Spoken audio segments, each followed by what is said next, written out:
So there's two things that really affected my account this week, and I took some very serious losses. Let's take a look at the numbers real quick and we'll get right into it. So for week 10, our net liquidation is $16,249. Total premium collected this week was $325, a return of negative 10.6%. That brings a net liquidation year to date of only $226. Total premium collected on the year is $2,838, and a percent return on the year is only 1.41%. Again, my goal is to turn that into a 50% return by the end of the year. You can see we took a very big step back this week, and I want to tell you why. The first reason why my account is looking like it is now, and you can see the previous week to see what it looked like before. The reason is my 0 days to expiration trading strategy. I was trying a new strategy with options, trying to do something short term, potential big gains, and also potential big losses. I knew what I was getting into, I knew the risks that were involved, but I went ahead and decided to try it anyways, and I lost. And so you can look at the videos that I made before. They go into more detail on my strategy and how I did on a daily basis. It didn't take long for me to lose. I believe the strategy works, and it may need some tweaking, but I need enough capital to be able to support those losses. And right now with my small account, I can't do something like that. I need to find something that is more stable with the P&L.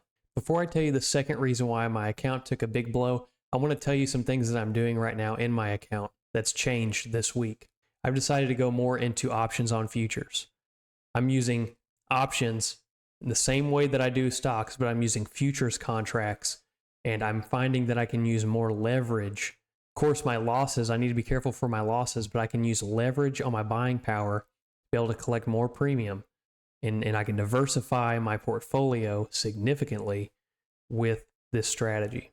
Using futures contracts, I'm able to still put my money into the S&P 500, NASDAQ, the Russell 2000. I can also put it in the bond market. So I can do 2-year treasury, 5-year, 10-year. I can get involved in natural gas, crude oil. There's even a gold futures contract that you can trade options on. You can even do Forex as well with options. You can do the same strategy that you're used to trading options, except you can get involved in futures contracts. So let's take a look at the second reason why my account took a big hit this week. All right, guys, you are looking at it. I've lined up my positions from the worst performing down.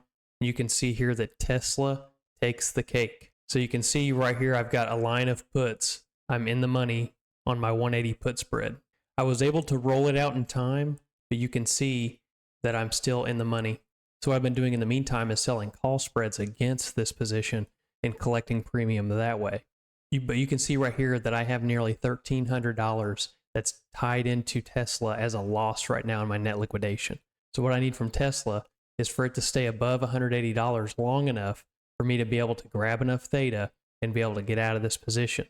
In the meantime, I'm going to be looking for opportunities to roll down my positions and ultimately getting filled at 50% return. I also want to show you really quickly what I see in the chart with Tesla.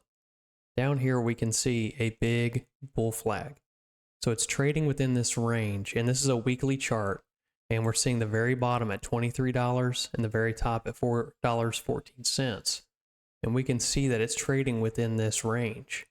What I'm really hoping is that even on the short-term trend, we'll stay above and we'll be able to rebound above this. So we kind of see right here a double bottoming effect. Now, we could end up going lower. We didn't see much strength today. That's why we have this big red candle. But we have a chance that maybe it'll come back up and hold this support line. If it doesn't, I risk it dropping all the way down to 150 or so, maybe around 130 at this next support line. But long term, I'm looking for this stock to be able to hold inside this range until it breaks out. So it's a long-term play here. This is a weekly chart, but that's kind of the position I'm at with Tesla right now. So you guys can see my account took a big hit. I'm pretty much back to where I was at week 5. I have roughly $16,200 in my account, when just the week before I had $18,200. So you can see where my $2,000 went in my 0 days to expiration strategy, where I lost nearly $700, and I'm short around $1,300 in Tesla. and I'm a new options trader and I'm wanting to turn my account into a 50% return by the end of the year. If you're interested in following me along on my journey, learning lessons that I've done the hard way, stick around, hit the subscribe button, hit the like button. We'll see you on the next video.